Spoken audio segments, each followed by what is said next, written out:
Huwag niyong gawing suka ang issue ng buhay ni Maris Racal, ano? Ginawa niyong sausawan eh. Sausaw yan sausaw eh, di ba?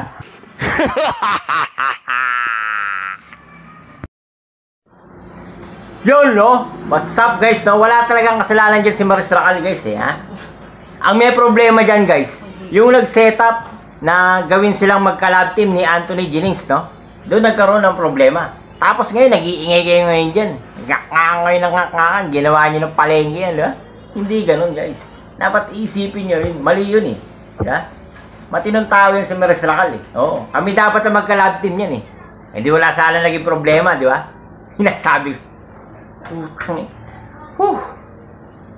Ganon. Isipin nyo rin yun, guys. Hindi yung tinitira nyo siya ng tinitira. Wala naman kayong alam. Di ba?